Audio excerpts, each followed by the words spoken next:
Vichaar Vedh lecture series, supported by Fomento. The Tatraya and Hemadi Memorial Lecture.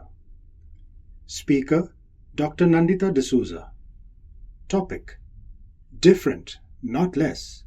Seeing strengths, embracing neurodiversity. Dr. Nandita de Souza, the founder of Sethu, is not just a doctor, but a bridge of hope for countless children. She has devoted her entire life to the field of child development and family guidance. Through Sethu, Dr. Nandita has laid a strong foundation of understanding, acceptance, and collaboration for children with developmental and behavioral challenges. Children who are often overlooked by society. Sethu is not merely an institution, it's a bond of trust that brings together children, parents, and educators. Every child is not a problem to be fixed, but a potential to be understood. Guided by this belief, Dr. Nandita has demonstrated the true meaning of inclusion and compassion through her work. Her contributions extend far beyond the boundaries of medicine or profession. They stand as a powerful example of human empathy, responsibility, and service. She has shown us that with the right guidance, understanding, and sustained effort, every child can be supported in reaching their fullest potential.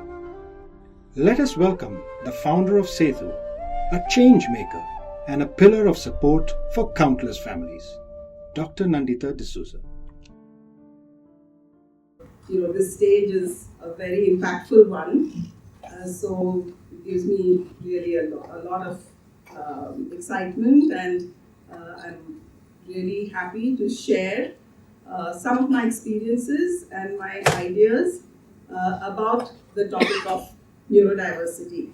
So the topic of my discussion today is different, not less, seeing strengths and embracing neurodiversity. And I'm sure this is not something new, but perhaps today it will be discussed with a bit of a Goan twist. So I'm going to start with two stories. I don't know where, I'm a bit tech challenged, so I'll do it for you. I don't think. Okay. So I'm going to start with two stories. So the first one is about Lakshmi.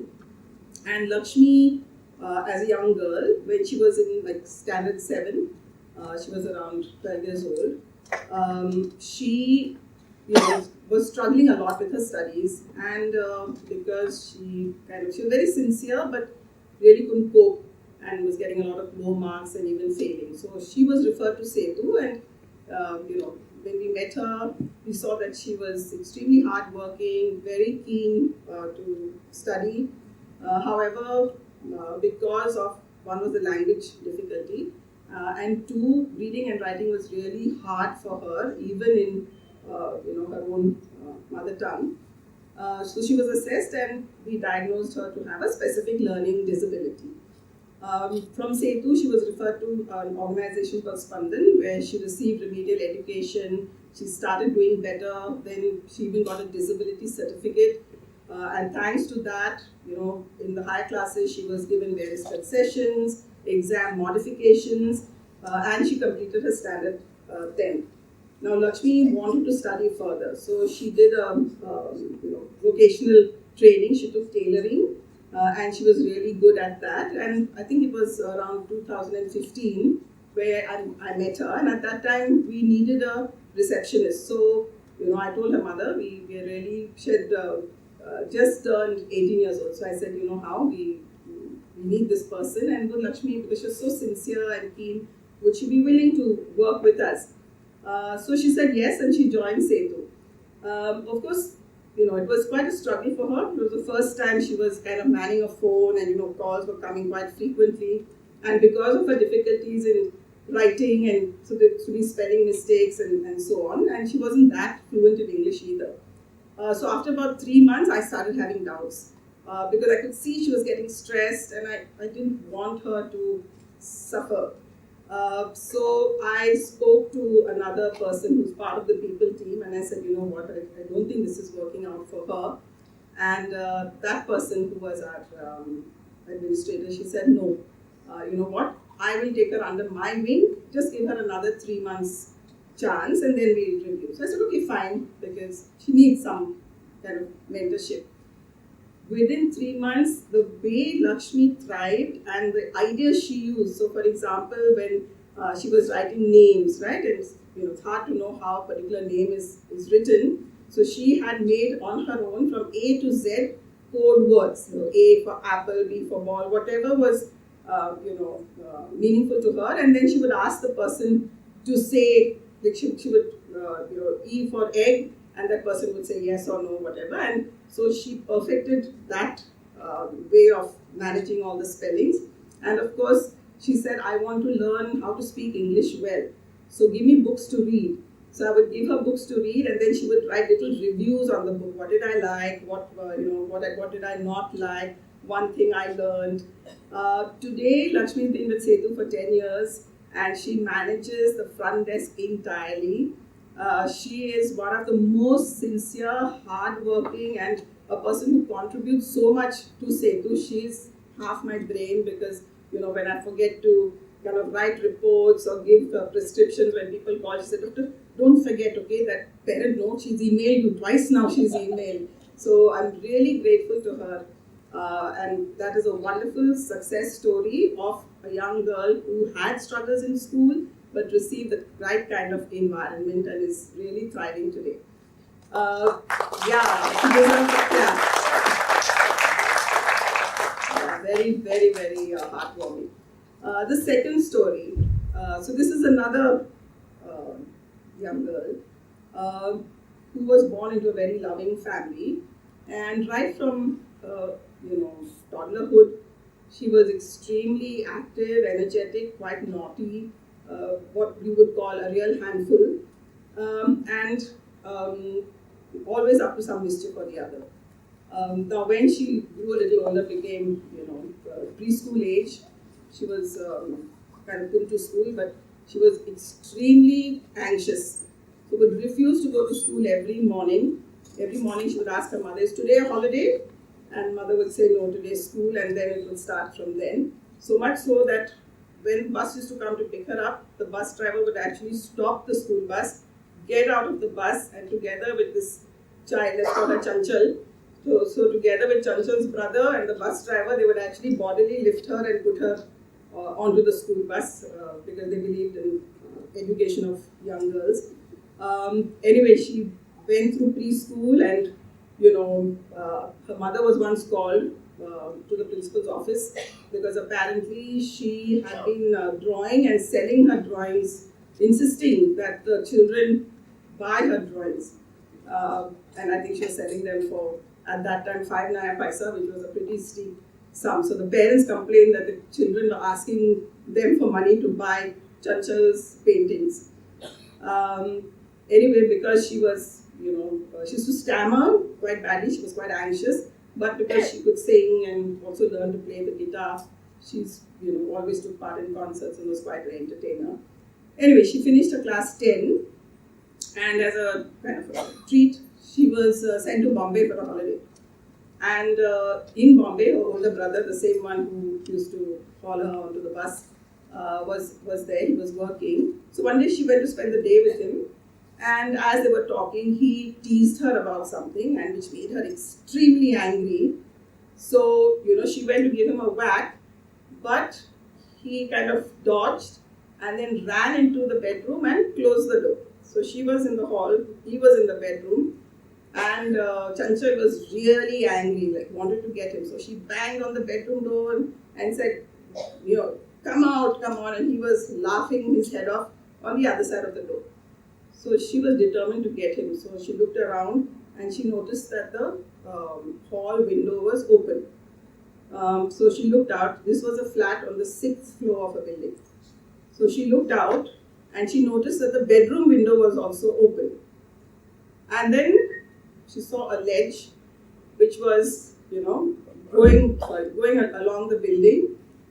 So what do you think she did? She, of course, climbed out of the hall window. This is 6th floor. Walked along that ledge. What do you think happened? I need to drink some water. This part always makes me a little bit emotional. What do you think happened? No, she didn't fall off. She walked on the ledge. She climbed in from the bedroom window. Her brother was at the door with his back to her, and she gave him one whack on his back. He almost died because he turned around and said, "How did you get here?" And she said, "Oh, I came in through the window." And he could not believe how this 14-year-old girl, without thinking, climbed on this ledge on the 6th floor. And if by chance she had fallen, everybody would have thought that she committed suicide. Okay, so anyway, fortunately that thing passed. So this young girl, Chanchal, she went into college, and she did pretty well actually in her 12th standard. And in those days, if you got high marks and you had done science, there were only two options, right? Engineering or medicine. She was 100% sure she didn't want to do engineering, so she joined medicine, became a doctor, quite liked it. I think she was the only person who was thrown out thrice out of class during MBBS, again for chatting, laughing, making some jokes and disturbing the class. Then after MBBS, what next? So she decided to do pediatrics, not because she liked children, she didn't like children, but she had a crush on the professor of pediatrics. So she decided to do pediatrics. Fortunately for her, she enjoyed pediatrics because children are very different. No two children are the same. And fortunately for the professor, he left to go to medical college and joined another institution. But of course, he remained a mentor to Chanchal for many, many years till he passed away. He was a huge inspiration to her. So Chanchal finished pediatrics. Then she joined a government job, and she was very happy over there. But suddenly she got in her head that she wanted to do something different. What was that different? She wanted to work in child development. And at that time, it was not even a thing, right? Child development, okay. And she decided to give up her government job. Many of her colleagues told her, this is professional suicide. Why do you want to give up a secure government job? And she said, no, I think it will be fun to try this. So she, started a child development center. That was a success. So fast forward 2020, it was COVID, and Chanchal was seeing a lot of young girls, with anxiety, problems of concentration. So she started reading about ADHD, that's attention deficit hyperactivity disorder, in girls, which is not very much reported. And as she was reading, kind of things began to sound very familiar. And she realized that perhaps she may be having ADHD. She got herself diagnosed and assessed, and yes, it turned out she has ADHD. And then everything made sense. All the recklessness, risk-taking, intense emotions, hyper focus on things which were of her interest.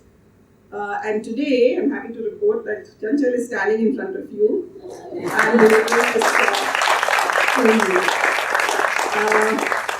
And for me, I think that having ADHD actually is such a blessing, because it is what makes me who I am.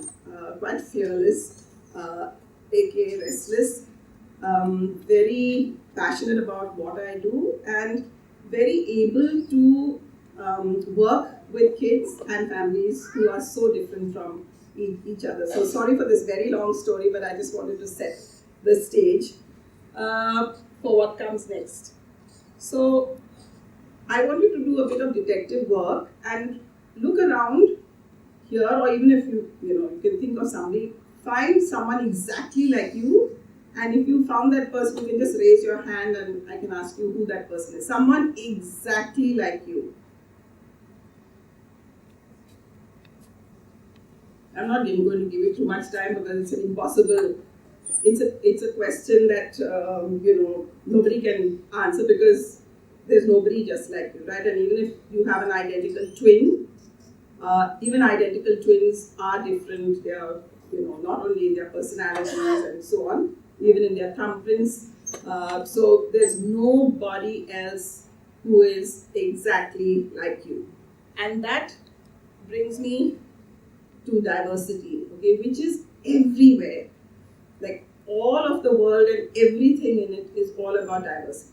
Whether it is nature, climate, animals, humans, our language, our culture, our food, even how to make biryani, right? There's so much of diversity in the world. And it's something which is wonderful actually.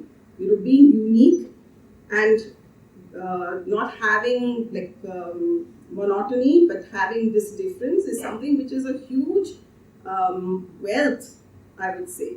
And not only are we different from everybody else, we also change as we grow. So diversity is within us because we are not the same when we are 2 years old and when we are 12 years old.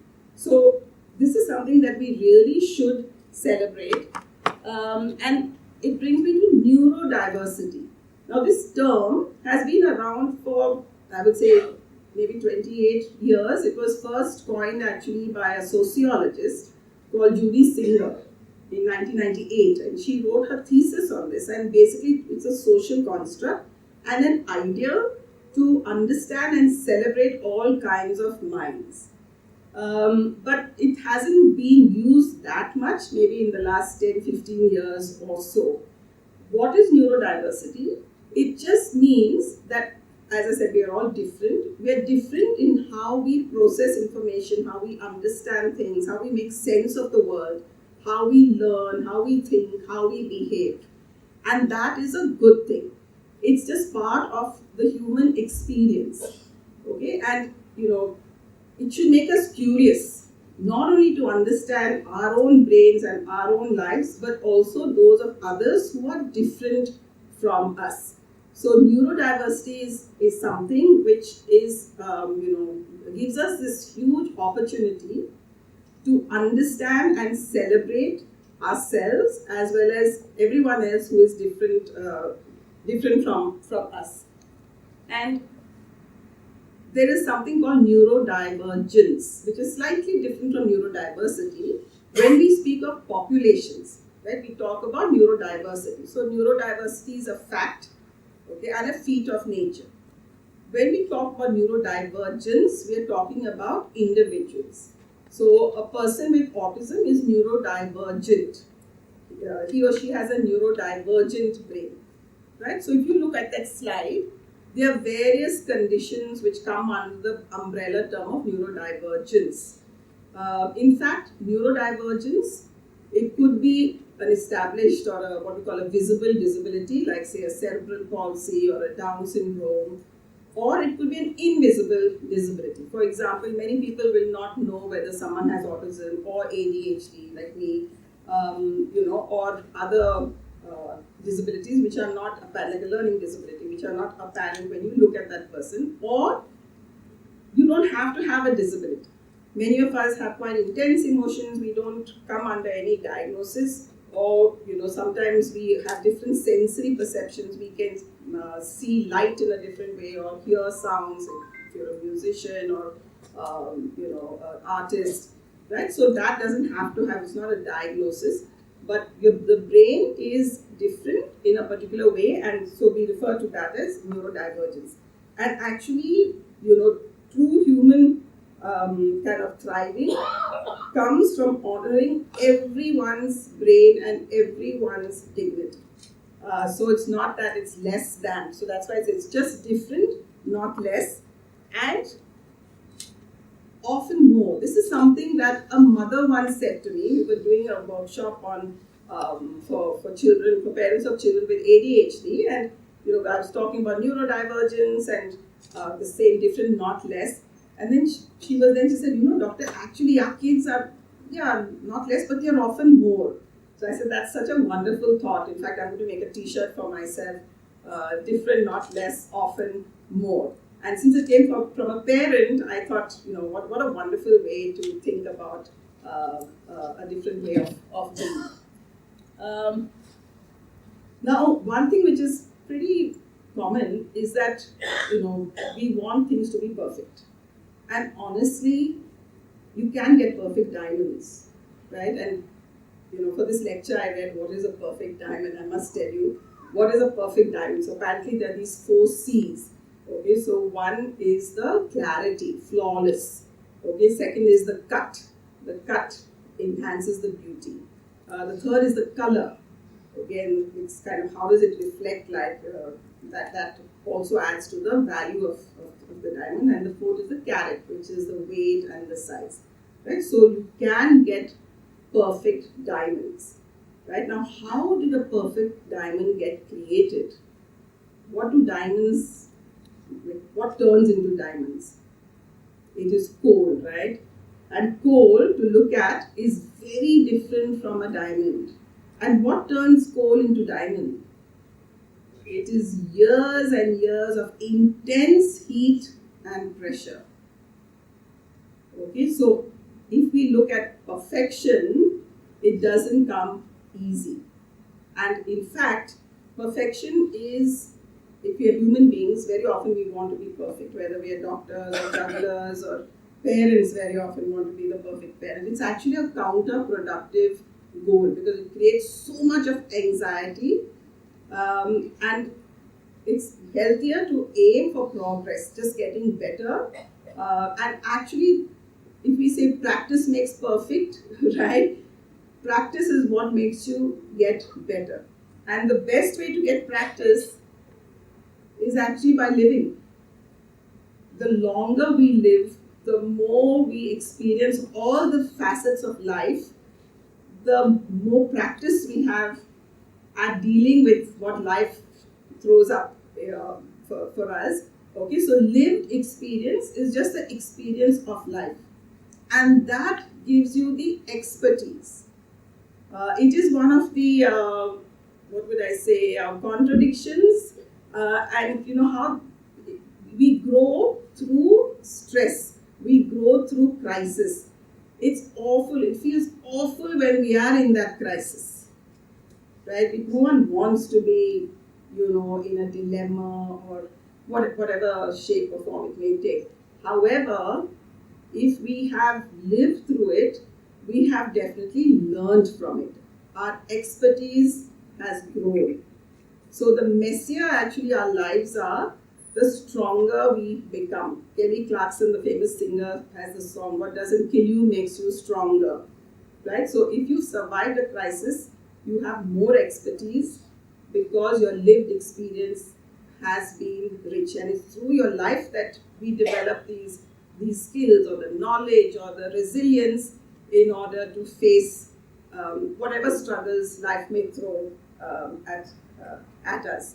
Right? So very often we don't want to talk about our lived experience because it's messy. We feel embarrassed. We feel, sometimes even humiliated. We don't want people to know. But actually, if we create a safe space where people can explore their lived experience with support, quite often we will dig out real jewels.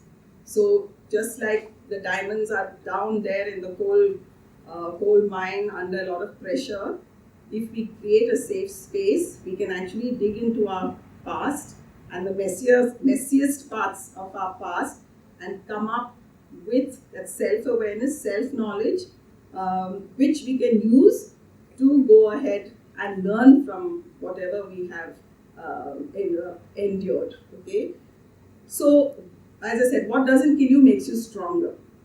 So now it brings me to the idea of strengths. When we look at children, you'll see that children, you take a toddler who's learning to walk. They're not thinking, I want to be perfect, right? They just fall, they get up and they walk again. And they keep doing it without shaming themselves till they perfect it, till they master it. And the adults around them, their family, whoever's watching, we're cheering them on, right? We are saying, even if they fall, we don't say, oh my goodness, you're so bad at this. Give it up. Don't do it. Okay, you'll never learn. No, we don't do this. We say, it's okay, come on, you can do it. Come on, we're here. And when they do it with our support, we feel like we've achieved something. What happens to us when these kids grow older? We forget about their strengths, we see their struggles as something which is bad. It makes us feel worse rather than, okay, this is a struggle. You know what? You'll get through this. So when we change to a strengths focus and starting with what's strong rather than what's wrong, we can actually change the entire picture of how we look at any crisis or any child or even an adult who is facing some crisis and some struggle. And so very often we ask kids about their interests, what they want to be when they grow up. So I hope you can read this slide. So this was a young boy who said he wanted to be a doctor. And you can see, we said, oh, wonderful, and of course he had been referred because he's failing in school and he wants to be a doctor. How wonderful. So, okay, tell us why you want to be a doctor. And I think his reasons are spot on. He knows about medicines, he answers in class, he, does quite well. And the final one, that his handwriting is a lot like doctor's handwriting. So, he's actually nailed all the reasons. So really it's the kids who give us insights into their own experience. And when we start with curiosity, asking them what they enjoy, what their interests are, what are their talents, we can discover so much more. And this is a slide of the strengths of the neurodivergent brain. I think there are 20 different qualities. Okay, so if you yourself are neurodivergent or you know someone who is, please look through these qualities, and not everyone has everything, but you will see that they really stand out. For example, we often say hyperactive. What is hyperactive? It's just high energy, right? Or we will say impulsive. What is impulsive? It is curiosity, creativity. When someone sticks, something into a plug hole, I will say, don't be so impulsive. They're just checking out, right? They're learning about science. Of course, we have to create a safe environment, but it is, again, curiosity, good at arguments. Those of you who've lived with any so-called stubborn child is also a determined child, and you know how hard it is to win any argument.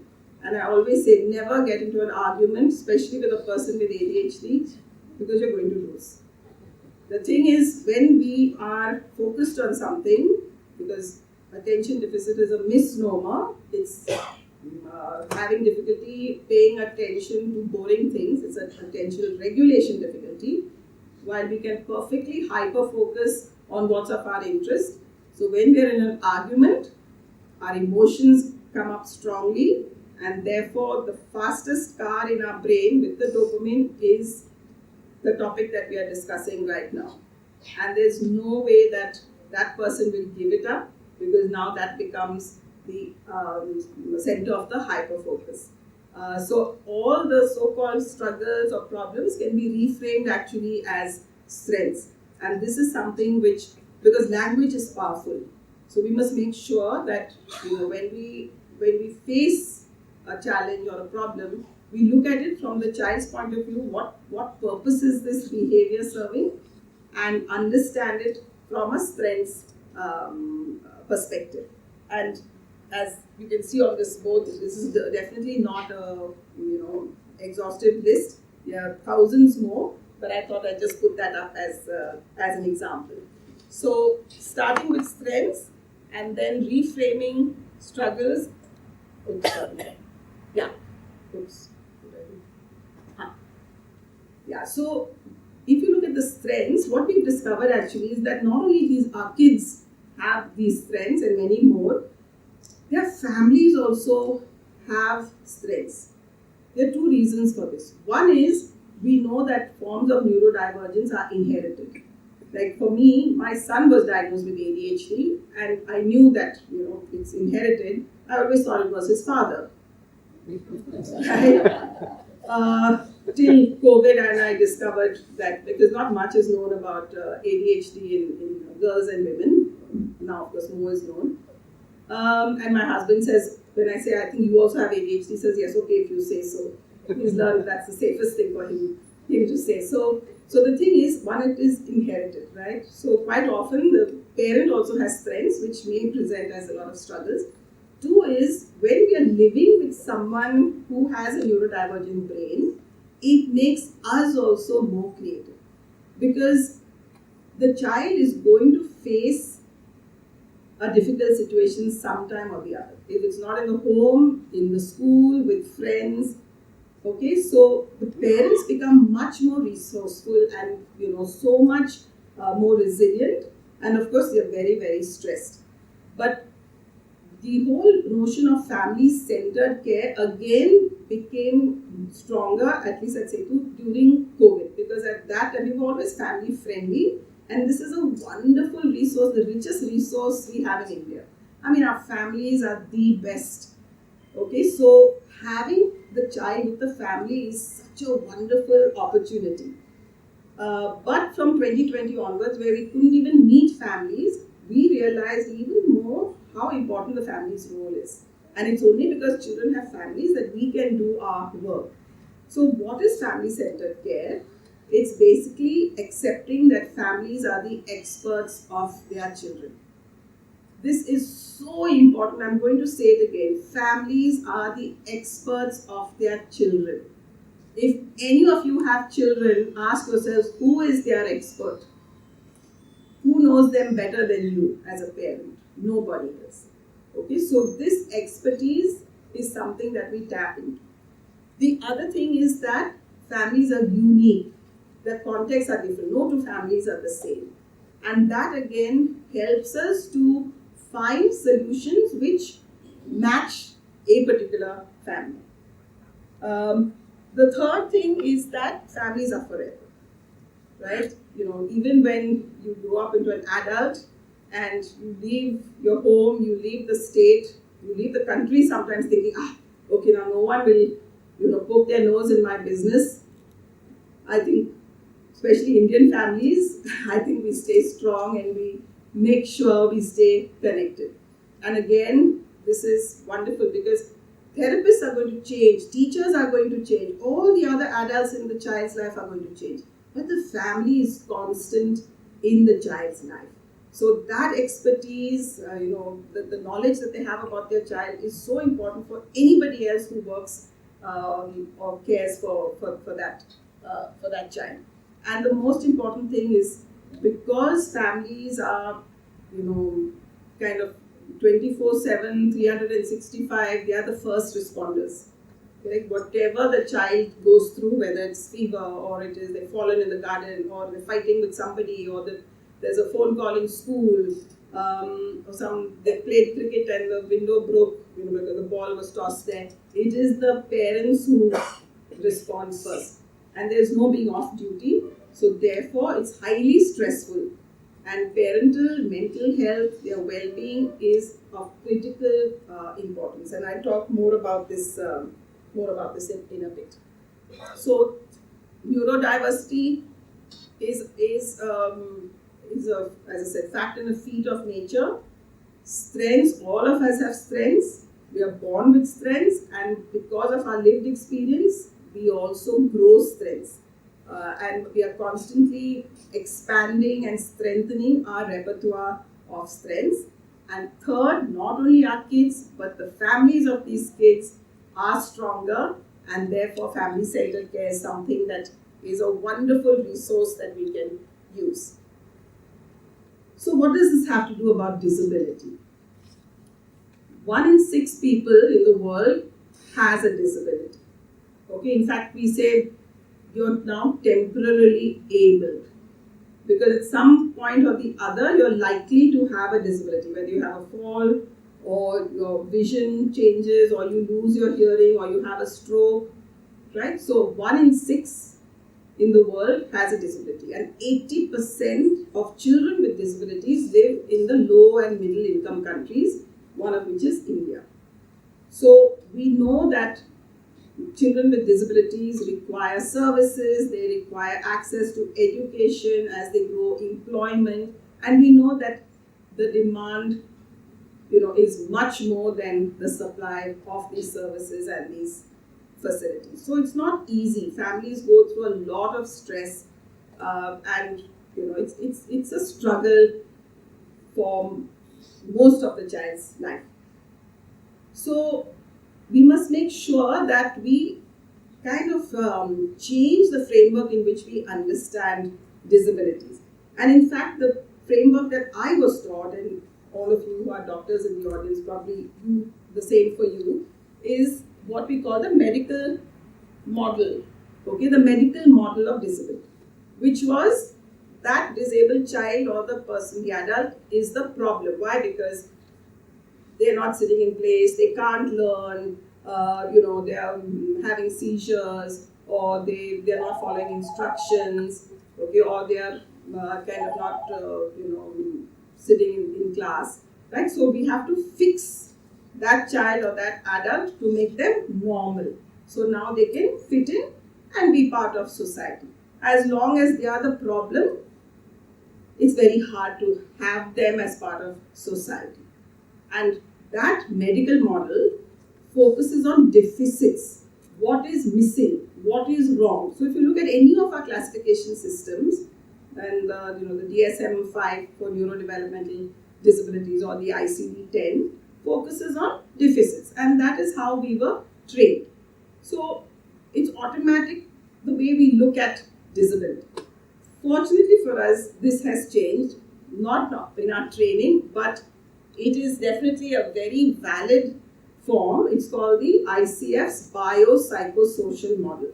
That's the International Classification of Functioning, and this is a WHO framework. Again, been there from the 1990s, but we don't really apply it. It's a very complicated coding system, but the principles under its use are wonderful, and that's why I'm going to focus on it today. So it's called the International Classification of Functioning, okay, Health and Disability, and this is the ICF model, and I hope you can see that little kind of a flow chart, and you see that there's a health condition, whatever it is, whether it can be applied for any chronic condition. So it could be asthma, it could be a neurodevelopmental disability like autism or cerebral palsy, or it could be for diabetes, whatever chronic medical condition. And then the next level is the body structure and function. That is, how are our bodies working with that health condition. Then there is the activities, okay, and the participation. That's the activities. What can we do with this body structure and function? What can we do, and how can we engage with the world? And then you have the contextual factors, which is the environment and the personal factors for that particular individual, which is, things like, for the environment, it would be your family, your socioeconomic status, what are the policies for disability, what is availability of health services, is it, something for which medication is available. And for the personal factors would come things like, what is your self-esteem, what are your preferences, what are your strengths, what are your interests, what are the psychological factors that are important.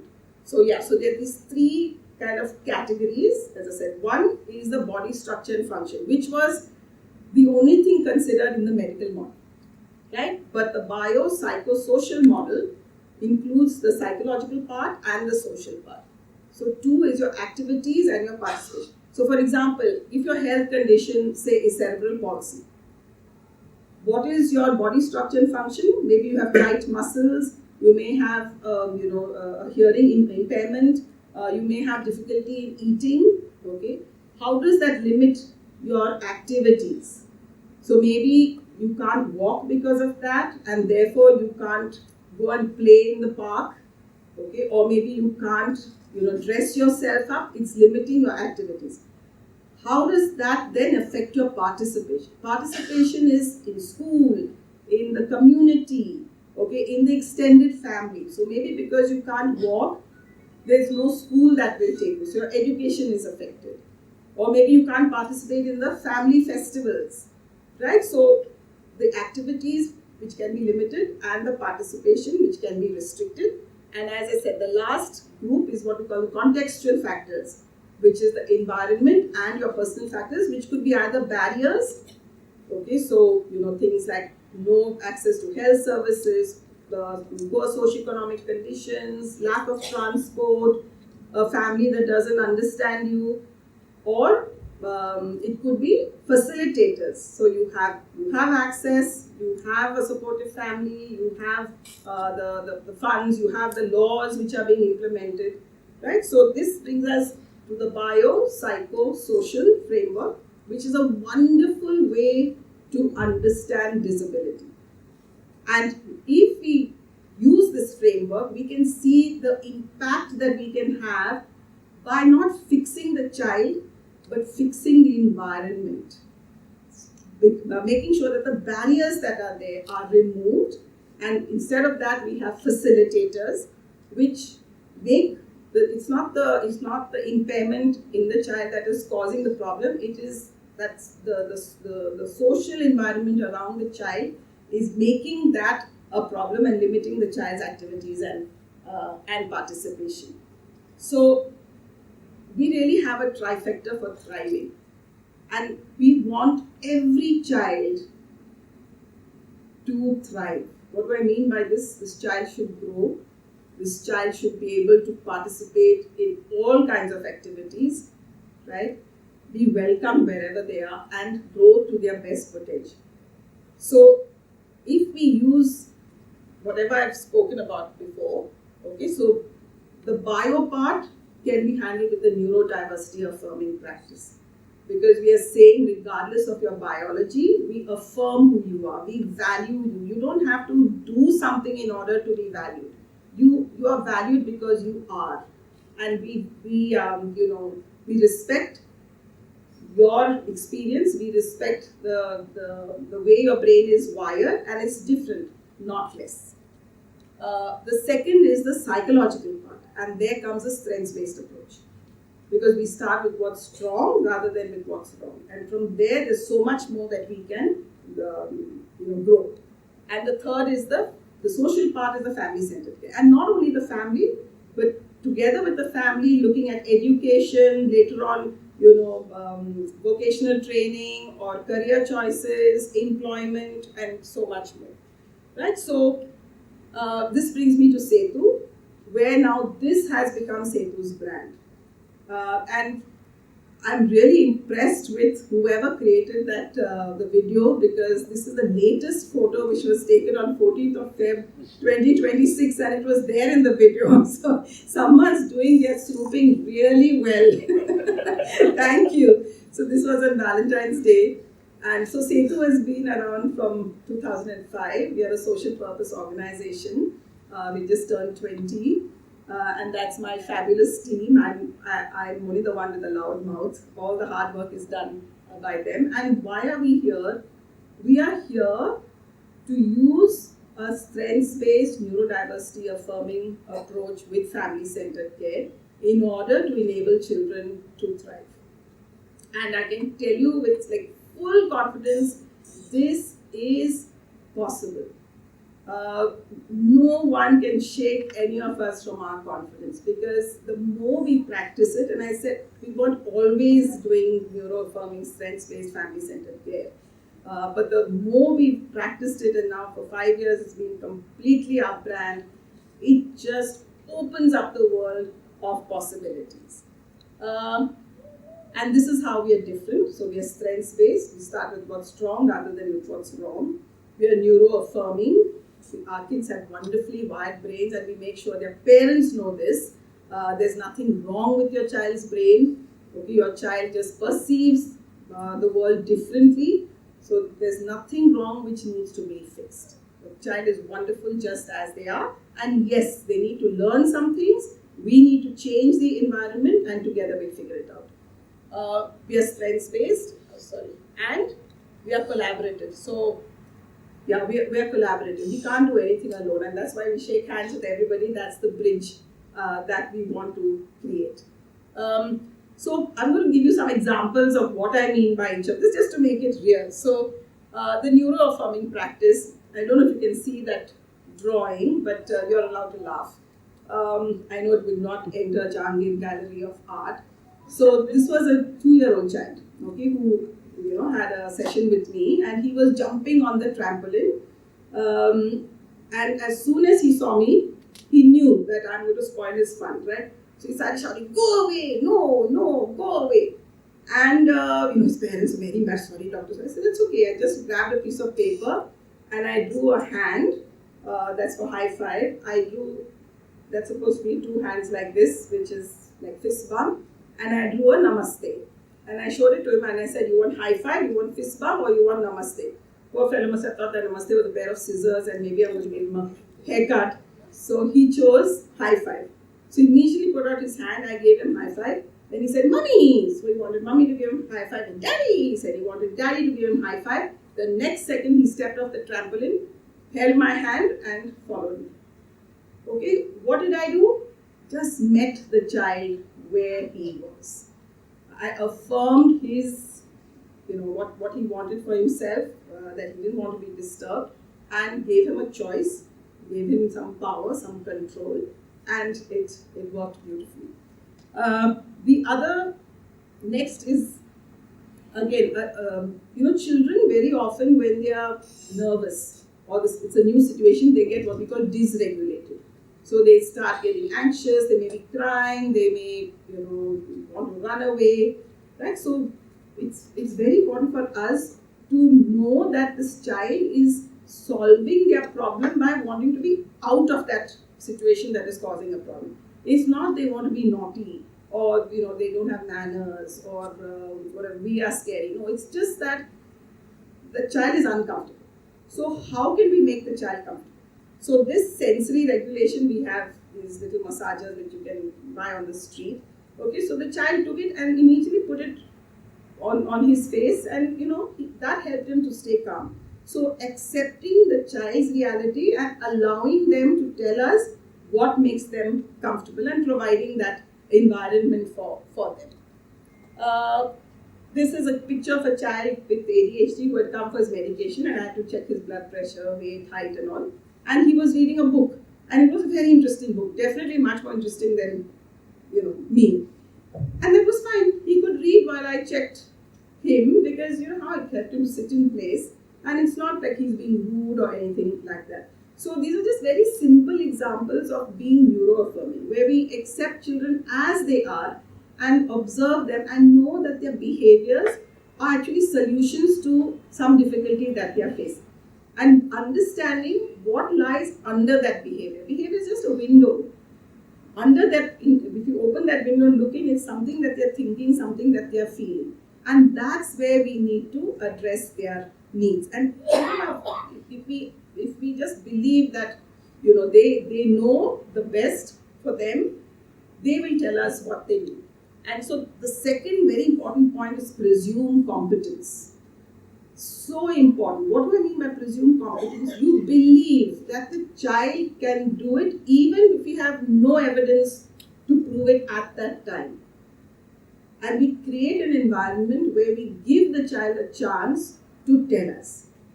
And it means that one is we believe, so we have full confidence.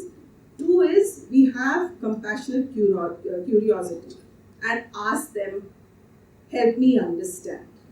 So the example which I'm going to share here is this young girl, she's around 7-8 years old. So she was very anxious, and she used to go to school before, but suddenly she stopped going to school because she used to not sleep. So she used to wake up every night, want to come into the parents' bedroom because she said there was a ghost in her room. And then her parents, would plead with her, scold her. But she would do this every night, and then she was not sleeping, they were not sleeping. Then she'd wake up late, miss the school bus. So they thought something's wrong in school. That's why she's giving this excuse that there's a ghost in the room. So anyway, we, started chatting with her, and we said, okay, there's a ghost. Wow, ghost can be scary. So can you help us understand what this ghost looks like? And you can see she's done this beautiful drawing. It's very fancy, stylish ghost with a red, pantsuit. And then we said, okay, like what would be helpful? What is hard and what would be helpful? And you can see she's given so many solutions, right? Hug a pillow tight, put a night light, keep Jesus' photo next to me. And when the child is doing it themselves, they are the expert of their lives. They know what they're experiencing, they know what is hard, and they can tell us what is helpful. And all we have to do is now show this to the parents. Who solved the problem? Who's given us solutions? The child. Only because we presumed competence. And these are very simple things that the parent can do. And of course, the problem was solved. And not one or two solutions, there are 4 solutions over there. And these things happen again and again. Even in non-speaking children, if we give them a way to communicate, we can give choices on our fingers, we can draw and ask them to point, we can show them objects. Right? There's so many ways in which we can provide that environment where the child tells us their experience and what would be supportive for them. Using a strengths-based approach. Right? So this is something that we now using regularly at Sethu. It's called This Is Me. And it is 1-page form. This is a, actually it's color printed, so it doesn't look very nice over here. But we're looking at different aspects of that biopsychosocial framework and asking them what they think. So there is this wonderful article from Canada, Dr. Peter Rosenbaum, which is the F words of childhood disability. I swear this is how we should think. And there he takes the elements of the ICF framework and he has these 6 F words. So like functioning, family, fun, friends, and he's included future there. So we took those 6 F words and we added another one which was fences. Because, we always talk to children about what is hard for them. Okay, so we put that in and to tell us what bothers you. And you can see this kid is passionate about basketball. His family helps him by playing, helping him play basketball. His friends also are there. They help him when he's hurt. So children actually, we give them a choice. You can write or you can draw or we will write for you. So sometimes children say, okay, you write, and they're playing with Lego or doing whatever they're doing. And we fill it in for them. And then for future, we ask them, what do you want to change? And so often they look at that, whatever's there, they'll either say something that bothers them. So quite often in the research we did, we found 80% of kids, what was bothering them was something with relationships.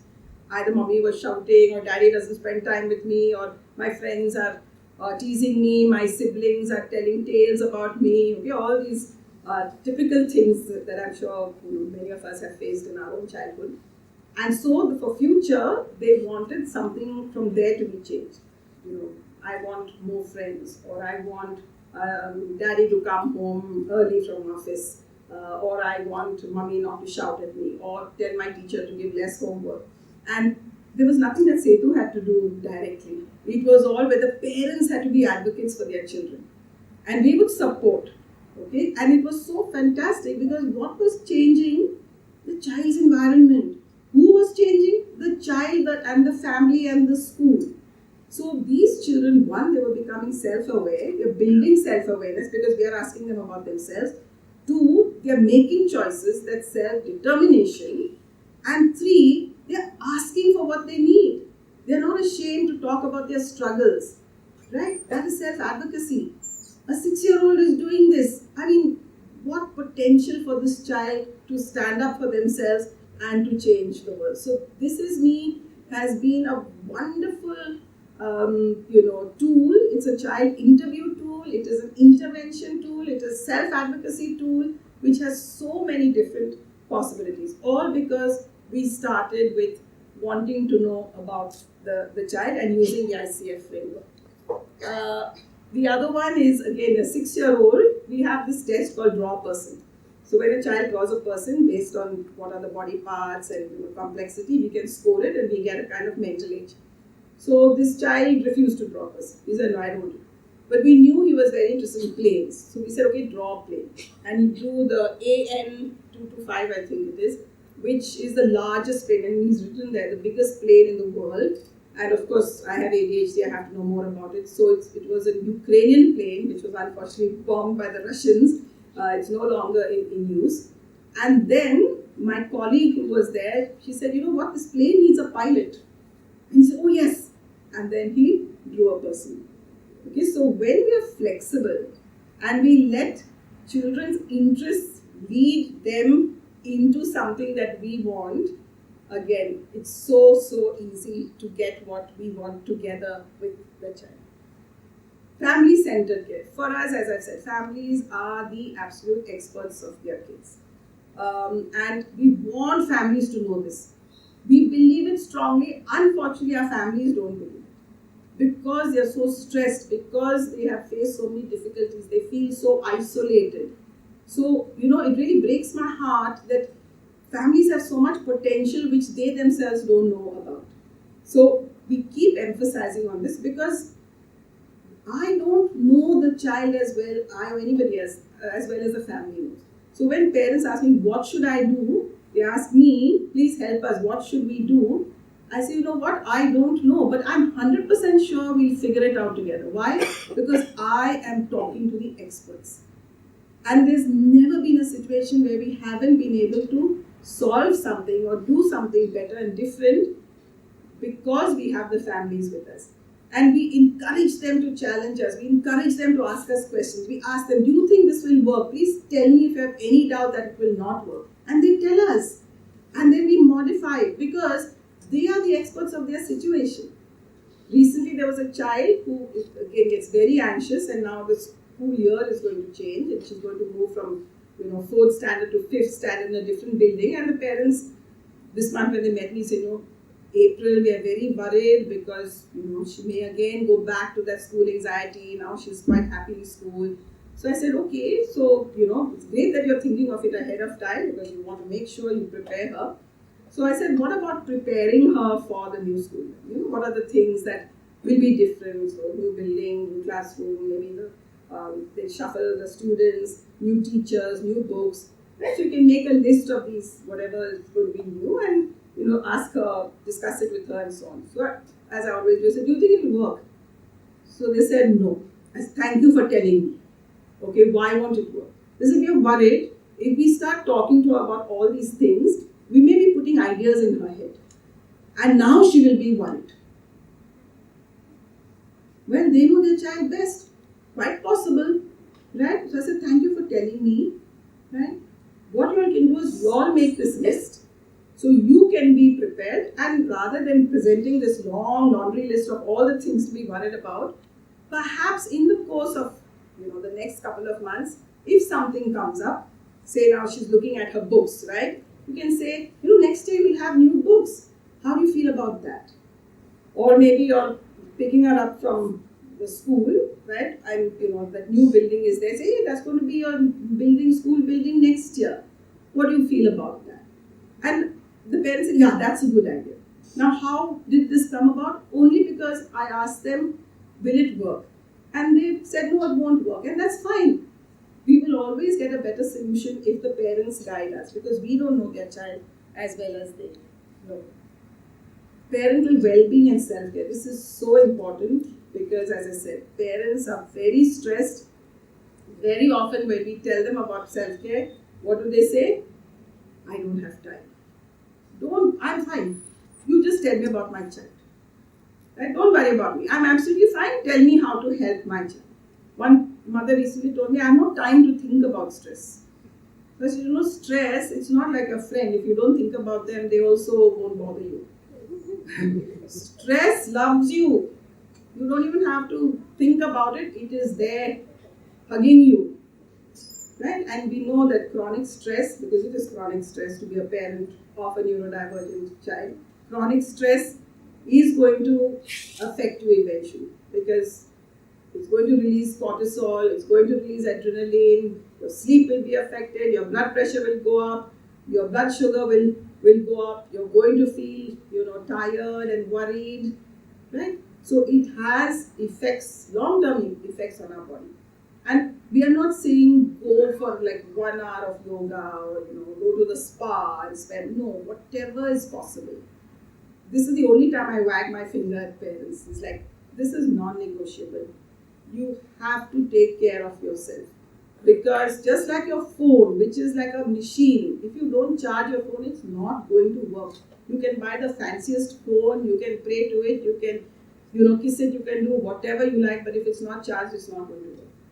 We are not machines, but we need to rest, we need to relax, whatever it takes. And we have the sensory calming toolkit, which is a lot of our calmness comes from our sensory system. So it could be music, it could be, even perfume, it could be pictures of my loved ones. So we ask parents to make their own sensory toolkit, whatever it is. And even that, like you're washing the dishes, put on some dance music that you enjoy. So you're not, you're still doing what you need to do, but you're combining with something that reduces stress. You are going to work, you're putting on lipstick, you like the color, buy something with color you like. And as you're putting it on, just kind of immerse yourself in that. Just stretch that happy feeling for 2 seconds longer. Even that will reduce your stress. And once parents have understood this, it becomes easier for them to practice. And just like in the plane, they say first put on your oxygen mask before you help anybody else. Right? A tired parent is not going to be a patient parent or someone who can find solutions. So that's about parental well-being. So I'm coming to the end of my lecture. Thank you for listening to me. And this is my idea, and I'm going to use this platform in order to put it forward. We are so blessed to live in Goa. Right? We have great connections. We have, just that valuing each other, not for degrees or what you can do for me, but really at a human level, I feel strongly about this. And we care deeply for others. We care deeply for our children.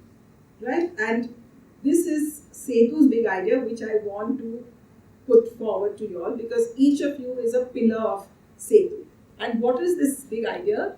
It is to change the story of disability in Goa from one of gloom to one of bloom.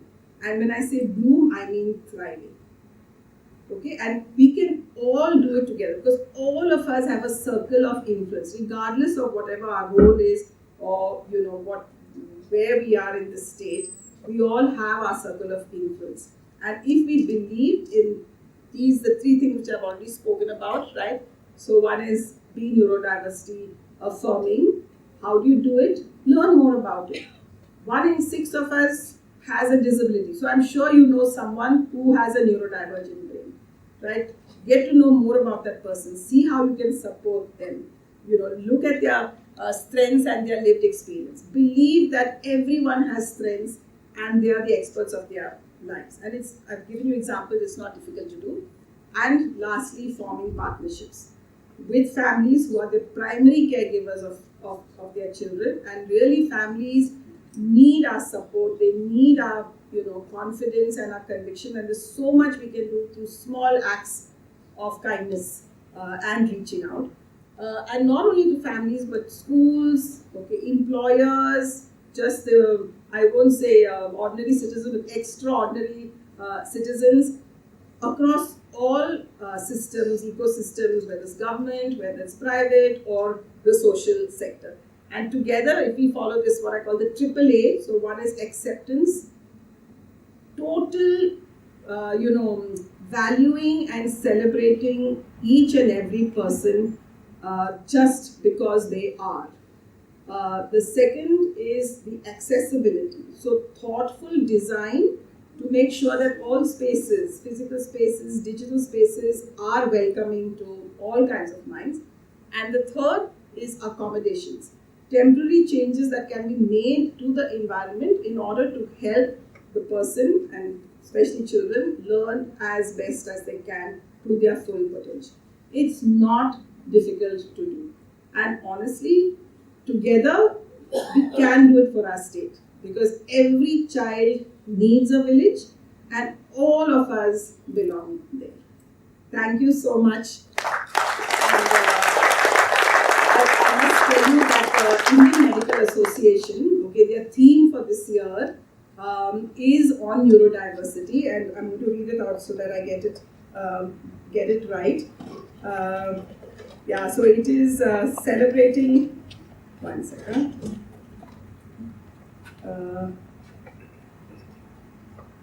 It is embracing neurodiversity. Together we care, connect, and champion.